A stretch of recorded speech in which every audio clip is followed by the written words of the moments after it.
Hello, hello, sejam muito bem-vindas, muito bem-vindos. Hoje nós vamos falar sobre casamento às cegas Habibi. Muita gente pediu pra gente falar sobre isso e a gente seguiu a opinião de vocês e cá estamos. Pois é, mas antes aproveita para se inscrever, comentar, compartilhar e hypar, que é muito importante pra gente. E pra quem acabou de chegar, por que a gente faz os comentários, os reacts de casamento às cegas? Porque nós somos participantes do primeiro Casamento às Cegas Brasil em 2021. A gente se conheceu lá no Casamento às Cegas. Passados alguns anos, estamos aqui comentando sobre outras temporadas. Eu vou começar falando que vai ter muito spoiler aqui, porque a gente vai falar sobre o programa todo, a gente assistiu todos os episódios. Mas é um choque cultural muito grande pra gente daqui, né? Total. Eu acho que vale a assistida. É um intercâmbio cultural. Eles são árabes, então você tem que assistir e deve assistir, só que entender que não é a nossa cultura, não dá para julgar. A cultura deles oriental é muito diferente da nossa, a gente tem que respeitar, porque se você assistir o programa com a nossa visão, é inviável assistir, impraticável, não rola. Então assiste entendendo que Sim. Lá eles funcionam assim. Assistir com menos julgamento para conhecer uma cultura e até saber onde que você pode se envolver, até onde você pode se envolver nessa cultura. Muito doido. A gente foi pesquisar bastante sobre isso. Esse programa é o programa mais diferente que já existiu até hoje. Conta aí do dinheiro. Esse programa é completamente único, porque a maioria dos participantes que participam de Casamento às Cegas, eu vou dizer pelo Brasil, não posso falar de todo mundo, mas no Brasil, todo mundo que entra tá meio quebrado, saiba disso, porque tem que paralisar tudo, tem que parar a carreira, tem que parar o trabalho, tem que parar, enfim, qualquer coisa para estar lá no programa.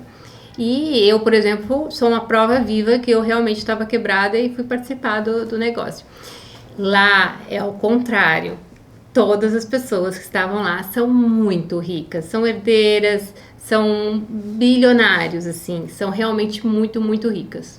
E por isso que eles conseguiram participar. Então, todo o elenco, ou a maior parte do elenco, eles são árabes, mas eles já estão pé em outras culturas. Por exemplo, eles estudaram em colégios internacionais, eles têm muito dinheiro, então conseguem escapar um pouco da cultura deles. Por exemplo, as mulheres, a partir de 22, 23, 25 anos, aqui não casou, já está toda embananada, já está toda errada, e a gente vai ver mulheres de 37 anos que não casaram ainda. Em suma maioria, mesmo as mulheres, elas estudam bastante, então para elas serem bem-vindas na sociedade, elas são universitárias, falam dois ou três idiomas. Eles são um universo paralelo, porque eles não são tão árabes raiz que tem gente lá que nem árabe fala, e aí muita gente fala que não poderia ser considerado árabe, mas são porque tem um sobrenome, porque, enfim, tem muito dinheiro e eles são considerados árabes por isso. Mas quem é árabe raiz tá aí na Netflix caindo o pau, falando que não representam eles de jeito nenhum. Exatamente. E os árabes é uma etnia de 23 países. E dentro da cultura árabe raiz, você não casa com um árabe de um outro país. Libanês só casa com libanês, marroquino só casa com um marroquino e por aí vai. E no programa a gente viu casamentos ou conversas de outras etnias, que isso na cultura real não é válido. Outra coisa que já quebrando um paradigma absurdo, é impensável dentro da cultura deles uma mulher falar com vários caras. Então o programa já começa quebrando paradigma. Então, daí, segue você. Com certeza. O fato das mulheres estarem participando ali mostrou muito que elas realmente não são tão tradicionais assim. Porque se fossem, elas não poderiam falar com vários homens. Isso é proibido. Isso não entra na cultura deles de jeito nenhum. Então, eles foram pincelar as pessoas, porque não é tão fácil de encontrar pessoas que são mais flexíveis assim naquela cultura, naquela região. Então, eles escolheram pessoas que moravam em Dubai, e em Dubai, quem mora em Dubai por si só já tem um traço que é um pouco mais flexível, e quem é muito rico. Então, morou em Dubai, então são duas coisas. Pode ser que a pessoa seja mais flexível, né, culturalmente mais flexível, e com certeza muito, muito, muito rico. A gente está falando de riqueza de bilionário, a gente não está falando de milionário não, é bilionário. Escolha bem diferente do que a gente está acostumado a ver aqui no Brasil, que em qualquer lugar ali, vamos participar, e ali não foi. Quando a gente está falando de bilionário, por exemplo, a família do Shafik é dona de minério. Ele exporta ouro. Então é outro patamar de dinheiro mesmo. Isso já explica muito. Um detalhe muito importante que na cultura deles o casamento não é como o nosso por amor, é por dinheiro. E dinheiro, quando eles dizem dinheiro, é uma união de empresas. Então junta terra com santo, então a gente vai criar uma empresa terra santo. O amor para eles não prevalece. E eles entendem que o amor acaba e fica o patrimônio. Porém, como o Mac falou, junta terra e alves, não é bem assim não. Quando eles se casam ali, eu recebo o nome do Mac, o primeiro nome eu recebo, e ele que é o meu tutor. Tem um rolê muito grande, é muito sério, esse casamento não é como aqui, é muito sério mesmo. Então, ele é o meu tutor, eu vou carregar o nome dele, ele não carrega o meu nome, mas eu carrego o nome dele. Então, a minha responsabilidade de seguir os passos dele é de 100%. A religião é junto com a lei. Então, o sheik que rege o casamento é o mesmo sheik que rege a cerimônia. Não sei se é assim que fala. Então, as duas coisas andam ao mesmo tempo, né? É muito estranho. Misturou tudo ali. Misturou a lei com a religião. E aí é bem complicado. É muito respeitosa da religião. Agora, partindo dentro só da parte dos homens, existe um respeito muito grande pelo mais velho. Então estava tendo uma disputa entre dois caras conversando com a mesma menina, e o mais velho pediu para que ele não conversasse mais, e ele sim respeitou, e é como se fosse: sim, senhor, te respeito. E na próxima cabine ele foi e falou que ele não poderiam mais conversar em respeito do irmão mais velho. É muito bonito até. Eu sinto um pouco de falta na nossa cultura que a gente não segue as nossas tradições. A gente não tem tradição respeitada, forte, que nem eles têm, né? Eu acho que o equilíbrio é o ideal. No caso dali, parece que é um pouco desequilibrado, assim. Então, é uma tradição que é até bonito de se ver, mas se você for um pouquinho mais a fundo, imagina se de repente realmente esse garoto desse certo com essa menina e o cara bloqueou, entendeu? Tipo assim, não tem chance de...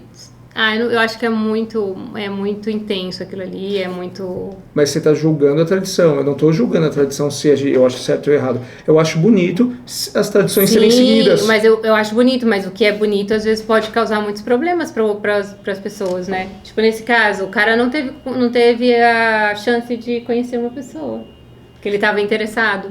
E pra ele tá tudo certo. Sim, tá tudo certo. Entendeu? Tá tudo certo. Ele simplesmente acatou e nem... Isso eu achei muito diferente. Parece que eles lidam de uma forma com sentimentos muito diferente do que a gente tá acostumado. É tipo, é isso, acabou e pronto. Bola pra frente. Começa de novo. Faz outra coisa. Tipo assim, tá tudo bem.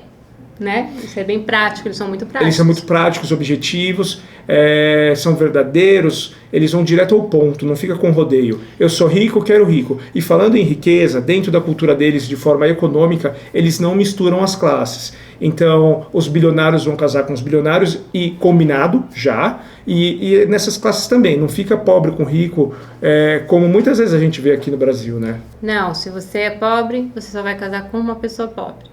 Se você é médio rico, você só vai casar com uma pessoa médio rica. Se você é muito rico, você só vai casar com uma pessoa muito rica. E essa é uma cultura muito forte ali, e eles realmente não se misturam. E ainda, dentro da mesma faixa econômica, os casamentos são muito arranjados. Então, onde a gente quer chegar? Que o programa é totalmente atípico da realidade deles, né? Completamente. Aí uma coisa que eu achei muito interessante foram as meninas sendo objetivas durante as cabines e nos depoimentos, né? O que elas foram buscar no casamento às cegas? A gente aqui no Brasil, um amor, um companheiro. Não, elas foram buscar uma pessoa com um nível econômico melhor que o delas, se possível, no mínimo, que respeitem elas, que honrem os valores, enfim, da família, e é isso. Eu não abro mão do luxo que eu tenho hoje, de jeito nenhum. Ou você vai me dar mais luxo, ou no mínimo a mesma coisa. E elas falam numa boa. E é que é luxo, né? Não é luxo a gente foi pesquisar isso só depois. É luxo de bilionário. tipo Kim Kardashian, Virgínias da vida, não é luxo de blogueirinha, né? Não, não é luxo de querer fazer a unha, não, é muito mais, é muito além, assim. É uma coisa que a gente acha que não existe, mas existe. Então a gente vai falar dos principais casais ali que tiveram a história mais marcada. Vamos começar pelo primeiro casal, que eu gostei muito deles, é a Safa e o Mohamed. Olha, achei um casalzão, a Safa é poderosíssima. Saiba que uma mulher de 37 para 38 anos, que é a idade que ela estava participando, não casada, é considerada uma aberração da sociedade ali, porque ela não está casada. Mas tem um detalhe. Se ela também for muito poderosa, ela também não vai estar casada com essa idade, que é o caso dela. Ela tem um cargo muito alto, ela é muito respeitada, né, na sociedade, e ela não quis casar, ela teve um casamento arranjado e ela não aceitou. Para a mulher não aceitar, é que ela é muito, muito poderosa. Então, começa por aí. E eu adorei a personalidade dela. E o Mohamed ficou me parecendo também, é um pouco... que conversa, como fala que tem muito papo? Chavequeiro? Não é chavequeiro não, mas sabe que sabe levar no papo, assim, que chega até a ficar um pouco desconfiada como ela ficou, e eu entendi perfeitamente. Mas eu acho que uma questão que ela tem muito clara ali é o trabalho dela. É tudo em primeiro lugar o trabalho dela, deixa muito claro isso, né? E isso daí foi o primeiro choque que eu tive no programa em relação a isso. Tipo, ela perguntou pro cara se ela poderia viajar a trabalho, se ela poderia viajar para ver a família. Então é aquele tipo de reação que a gente não pode ter, tem que respeitar a cultura. Então esse foi um primeiro choque para mim, pedir permissão para viajar a trabalho. E eu confesso que ao longo das cabines, ao longo dos episódios, ele foi me conquistando. Me parece ser um cara muito legal e eu acabei torcendo muito para esse casal. Eu confesso que no início eu achei que ia ser um grande problema, porque ele demonstrou uma certa resistência. Ele fala, não é um problema, mas você longe é um problema. Então, tipo assim, é um problema. Entendeu? O papinho que eu falo, que ele tem um papinho, é mais ou menos nesse sentido. Não é um problema, mas você longe faz muita falta. É aquela coisa. Então, a gente depois vai falar um pouco mais a fundo desse casal. Mas, de início, o papo deles foi bem interessante. Eles querem muito saber sobre família. A família da... E ele quer ter filho. Ele quer ter filho também. E ela não. E ela não fala que não quer, mas a prioridade é o trabalho. Porque ela sabe que ela vai ter que parar de trabalhar, né? Uma coisa interessante é que a Safa tem a família toda no Canadá. E por isso que ela pergunta muito sobre ir viajar. Porque lá para a cultura árabe, quando você casa, eu contei para vocês que o marido é o tutor, ele que vai deixar ela fazer qualquer coisa. E para viajar, ela precisa da assinatura dele. Se ele não deixar, ela simplesmente não viaja, é como se ele pegasse o passaporte dela e falasse, olha, a partir de agora você é minha, você não vai para lugar nenhum. Então, era uma pergunta muito importante para ela, né, saber se continuava a conversa ou não. E deixando bem claro que não é só cultura, é lei. É lei. Não é muito loucura, loucura. É a lei. Tá na lei. Próximo casal, Amar e Karma. O dentista, eu achei ele bem bonito, viu? A Fernanda falou que ele é bem bonito umas 50 mil vezes, não para de falar que ele é bem bonito. Leva para casa. Eu deixo, me troca por ele na boa. Pau. Só achei ele bonito, porque aquele ali, o tanto que tem de bonito, é muito... Nossa Senhora, gente, é impossível lidar com uma pessoa daquela.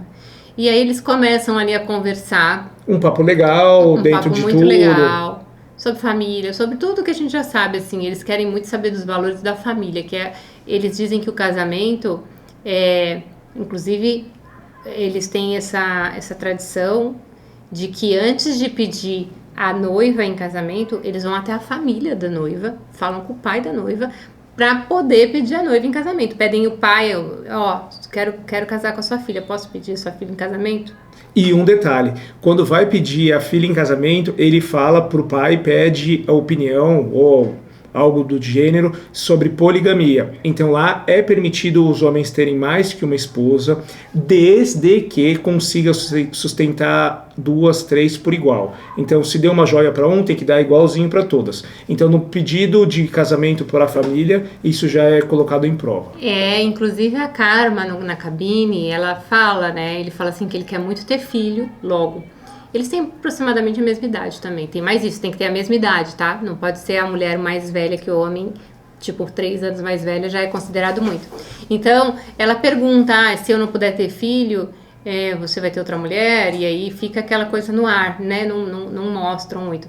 Mas por lei ele pode ter, e aí é nesse momento, quando ele pede a menina em casamento com a família, e aí eles conversam sobre tudo isso, sobre o que vai ser o dote, se vai ter outras mulheres, porque a lei protege totalmente o homem, né? E aí se ele falar que não pode, que não vai querer ter e arrumar outra mulher, aí a mulher tá um pouco mais protegida, ela pode ir lá e não sei aonde, falar que, olha, ele tá com outra mulher e ele, quando casou comigo, não era assim, entendeu? Tem esse lado, não sei se funciona, né?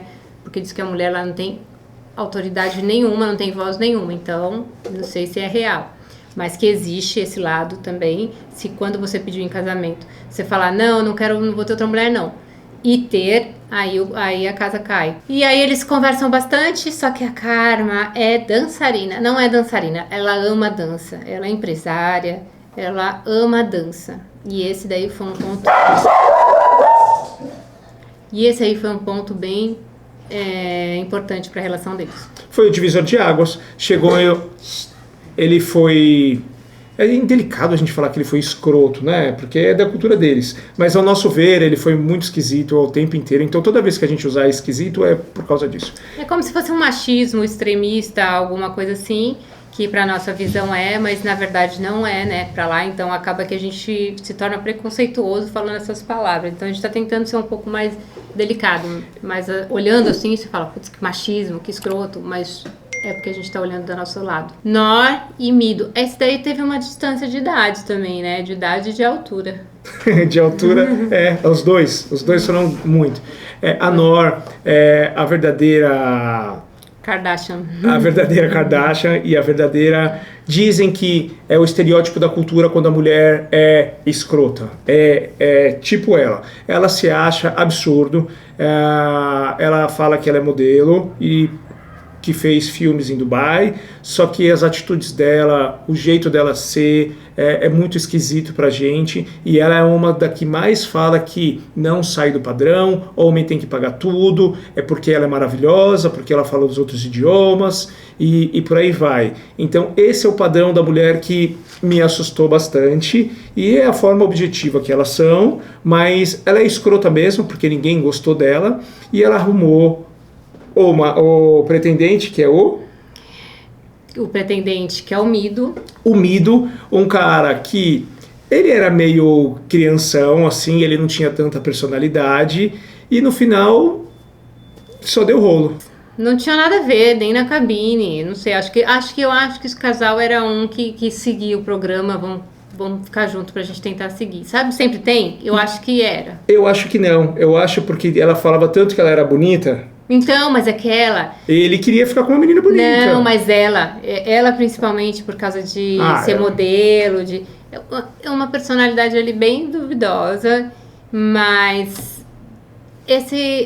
eu vou falar por ela, eu acho que ela queria seguir de qualquer jeito, com qualquer pessoa, pra ela seguir no programa, pra ela aparecer. E era um casal que eu não torcia, não. Você torcia? Não tinha nada a ver. Próximo casal é o Shafiq e a Dunia. A gente tá falando separado porque são nomes bem difíceis. A gente tá apanhando muito com os nomes. O Shafiq é o típico chavequeiro. Eu achei meio estranha a postura dele, mas ele chegou lá... O Shafiq é o dono da mineradora da família do ouro. Ele é o chavequeiraço, molecão, muito chavequeiro, chavecou todas, e um jeito meio extrovertido, meio... eu tenho meio dó, eu tenho meio bode desse jeito. Mas ao longo do programa ele pareceu um menino bem legal, e fala um pouquinho dela. Ele é criado em Dubai, ele não fala árabe, ele fala francês, então é a essência do programa é ele. Fala francês e inglês. A Dunia era uma menina que é exatamente até essa idade de 24 anos que tem que se casar, né? Mas eles não parecem ser tão preocupados com essas estatísticas, porque eles são fora da curva, então eles não estão muito preocupados com isso. E ela se encantou com ele, assim, ele é bem chavequeiro mesmo, e ela se encantou porque tem um detalhe, eu não sei quantas mulheres, mas os homens ali nas conversas das cabines, eles falam, nossa, eu já namorei, não sei o que lá, não sei o que lá. Eu não sei as mulheres eu acho que não, pelo visto elas não podem namorar, né? Mas os caras, muito mais livres, mais experientes e tal. E eu acho que ela era uma menininha ali. Era o primeiro namorado. O primeiro namorado, porque as mulheres não têm essa liberdade tão grande, por mais poderosa, por mais rica que seja, não tem tanta liberdade assim. Mas tem alguns poderes de escolha, né? Então eu achei ela uma menina doce. Ela é influenciadora, né, também, trabalha com internet, isso também é fora da curva, porque se trabalhar com essa exposição na internet também não é bem visto lá. Então todo mundo ali é fora da curva. Né? E no final ele me conquistou um pouco, o jeito dele meio fanfarrão, e eu torço por esse casal. Também torço por esse casal. E mais um casal que, se fosse na vida real, era inviável, porque eles não têm a mesma origem. Eles são de países diferentes. O próximo trisal é Asma, Khattab e Karim. Os nomes são muito difíceis. É uma conversa trisal ali. Trisal não pode falar trisal, né? Ela estava em dúvida entre dois pretendentes, só isso. Que a gente ouviu isso, né? A gente já viveu isso, só isso. Ela estava em dúvida entre os dois, o papo estava fluindo super legal, aí tinha hora que ela tendia a gostar mais de um, depois ela tendia a gostar mais do outro, isso foi indo, e a mudança de chave foi assim muito bizarro, a hora que o Khattab falou que era rico. Tipo, ela falou, mas você é rico, e a expressão dela mudou totalmente, e ainda ela falou, mas por que você não me falou isso antes? Isso me chocou demais. E entendendo que eles são assim mesmo, e tá tudo certo para as duas partes. E ele falou, não, porque isso para mim não ia ser a coisa mais importante. Eu queria que você gostasse de mim na minha essência, como todos os outros. Aqui é assim, e lá não é. Então ele segurou essa informação o máximo possível, e deu no que deu, que ela escolheu ele, e eu tenho certeza absoluta foi porque ele falou que ele é rico. Mas também o Karim, ele estava se abrindo muito. Parece que esse Karim foi o cara que mais se entregou ao experimento com a essência. De forma ocidental. Sim, de entregar o sentimento, de falar dos traumas, de ser vulnerável. E aí, a partir do momento que um homem se mostra vulnerável para elas, isso é o fim. Tipo, então eu acho que juntou o interesse dela, né, por uma pessoa bem rica, mas a vulnerabilidade do Karim, com certeza, ajudou ela a se encaminhar, né, pro outro rapaz, porque ele se mostrou vulnerável. E lá, não. Homem não é vulnerável, homem é o poderoso, é ele que manda, ele que sabe, ele é o maioral. Ele é maioral. E juntou o combo negativo, tadinho dele. O cara é vulnerável e pobre. Né? Tipo, pobre.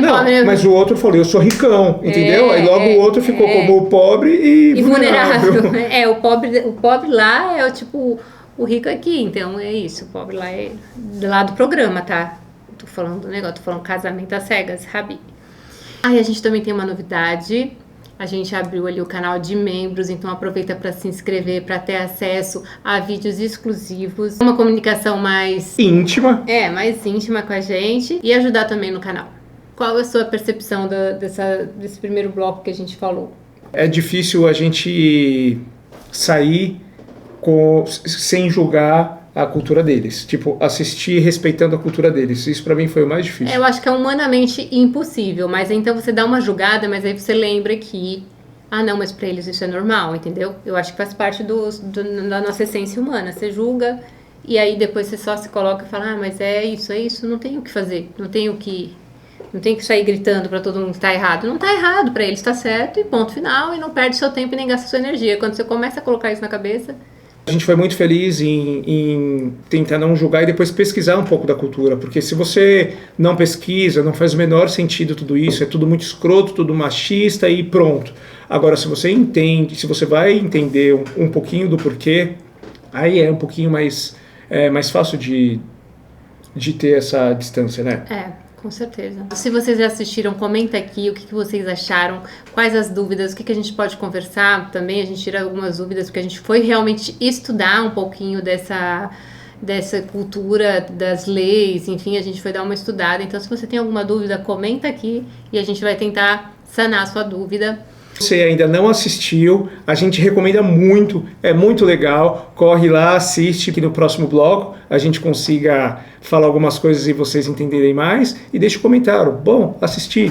Uma coisa que a gente estava falando de pesquisa e uma coisa interessante que a gente foi dar uma olhada, aquelas roupas que elas usam, as meninas usam, não é usado pelo povo, pela maioria das pessoas.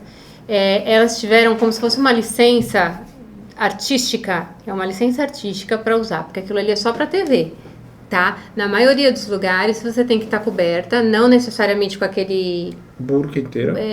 Tem a burca, mas tem um outro também. Não necessariamente com aquilo, tem lugares que é mais aberto, mas normalmente são os braços cobertos.